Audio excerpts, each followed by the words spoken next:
Exit poll हे अंदाजानुसार असतात असं आता रवींद्र धंगेकर म्हणतायत आणि एक्झिट पोल काही असला तरी पुण्यात परिवर्तन होणार, उद्या पुणेकर जिंकतील असा विजयाचा विश्वास रवींद्र धंगेकर यांनी व्यक्त केल्याचं पाहायला मिळत आहे। विरोधक बॅनरबाजी करतायत असं सुद्धा ते म्हणतायत। कालपासून माझ्यावर सुद्धा गुलालाची उधळण सुरू आहे आणि त्यांच्याशी बातचीत केली आहे। आमचे प्रतिनिधी बालाजी पोतदार यांनी। एक्झिट पोल आलाय, भाजपला जास्त जागा आहेत, तुम्हाला काय वाटतं? बघा, ज्या चॅनलमध्ये आपण एक्झिट पोल बघतोय त्या चॅनलमध्ये दुसऱ्या दिवशी अजून वेगळे एक्झिट पोलचे लोक जे उमेदवार निवडून येतील किंवा पडतील त्याच्या उलट दिशेने बी प्रवास चालू होताना दिसतोय।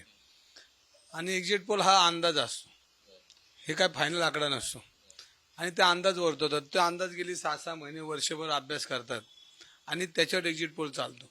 एक्झिट पोल 4 दिवसात 8 दिवसात येत नाही, ह्याच्यावर वर्षानुवर्षी ते अभ्यास करत असतात। त्या जागेचा मागच्या वेळेला किती मतं पडली, ह्या वेळेला की हा अंदाज असतो आणि त्याच्यामध्ये त्याला म्हणतात एक्झिट पोल अंदाज वर्तवला। ते फायनल आकडे देत नाहीत आणि ते फक्त एवढं म्हणतात की आघाडीवर दिसतात आणि पिछाडीवर दिसतात, दोनच शब्द असतात। तर हे तर वस्तुस्थितीला धरून नसतं, पण ते अंदाज असतात। पण जनरली निवडणुकीमध्ये गेल्या महिन्याभरामध्ये जे लोकांमध्ये असलेलं मतदानाचं स्वरूप बघता तर तो संमिश्र होता। म्हणजे तो विचाराचे मतदान असतील, काही पक्षाचे असतील, काही दुसऱ्या पक्षाचे असतील, हे ज्याचे मत असतं। राज्याचं लक्ष तुमच्याकडे लागलं होतं, कसबाचं जॉईंट किलर, ते आता पुन्हा लोकसभा पुणे जिंकणार का काय?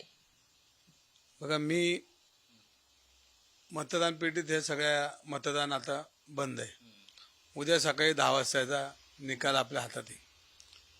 पण मी काल बी म्हणलो की पुणेकरांनी मतदान केलंय आणि उद्या 10 वाजता पुणेकर जिंकताना तुम्ही पहिल्या फेरीपासून दिसतात, हा माझा विश्वास आहे। पुणेकर हारूच शकत नाही। व्हिडिओ जर्नलिस्ट निखिल करंदीकर सह बालाजी पोतदार, पुढारी न्यूज, पुणे।